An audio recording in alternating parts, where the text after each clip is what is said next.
Olunaku lwaleero tugenda kuyiga engeri gy'osobola okuinstallinga Microsoft Office 2016 ku kompyuta yo.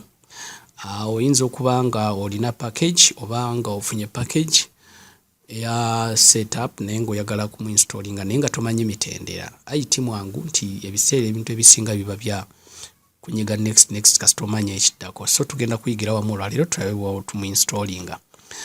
Nina Office ono 2016 atamulina ngenda kuteeka link mu description wansi awo osobole okumuaccessinga omudownloadinge naawe omuteeke ku kompyuta yo. So ngenda kurunninga setup eno setup eriko nti all in one. So setup erimu packages mpitirivu naye ffe olwaleero tugenda kulabika nga tuinstallinga setup eya 2016. Mu setup yange erimu versions 2, 32 ne 64 naye olw'ensonga nti yo edetectinze nti ku computer ninako 64 bit siyinza kukyusa nenteekako 32 bit.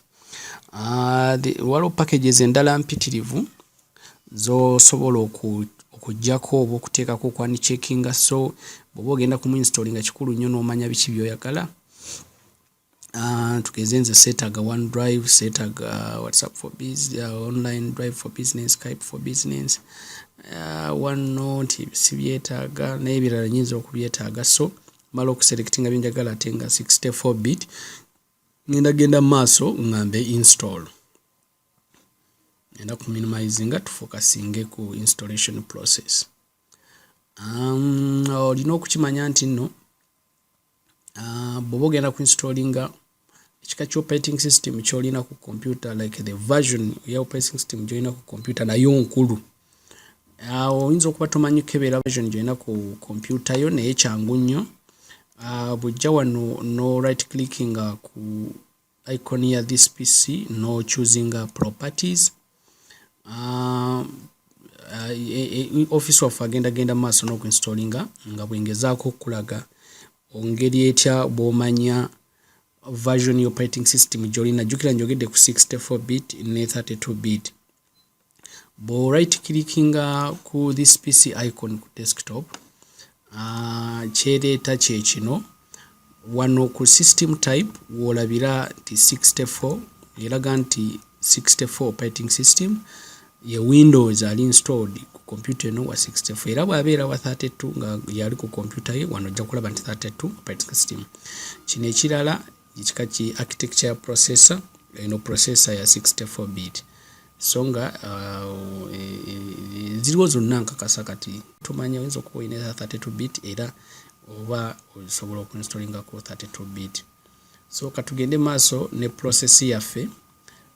Process eno okwanguwa oba okulwawo editaminingibwa papasire ebintu njagamba ebintu bibiri.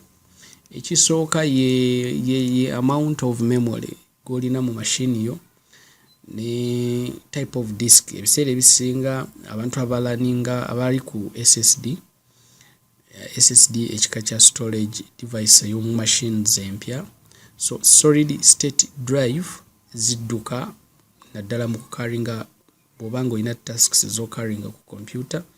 Weesiŋŋaana nti abantu abalina SSD ebintu babikola ku speed. So nga abalina HDD hard disk drive computer etambulamu a bit slow ne bw'ogiri memory omuyitirivu oyinza okwesiŋŋaana nga kitono nnyo ekikyuse. So beera patient. Process eno etera okutwala wakati w'eddakiika 5 ne 10 depending kwezo options ezengezezaako okunnyonnyola. So katugumikirizeeko process yaffe gwe ate tugende mu maaso n'okukozesa packages zaffe. Ngenda ku fast forwardinga wano olw'ensonga nti nno situyinza kumala bbanga ng'era ffenna twetegereza ekintu. So ngenda ku fast forwardinga mpaka nga installation ewedde.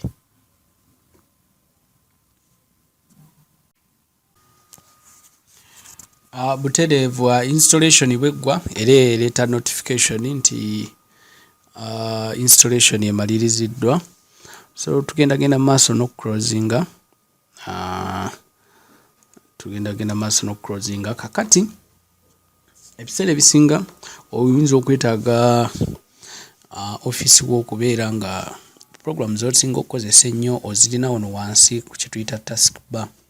So ogenda maaso n'okunyiga ku Windows Start key, so otunule package zoyagala tugeze Microsoft Office Word, bo right clickinga nojja n'onyiga ku more n'ogipinninga ku taskbar, ndowooza ogiraba ebadde added.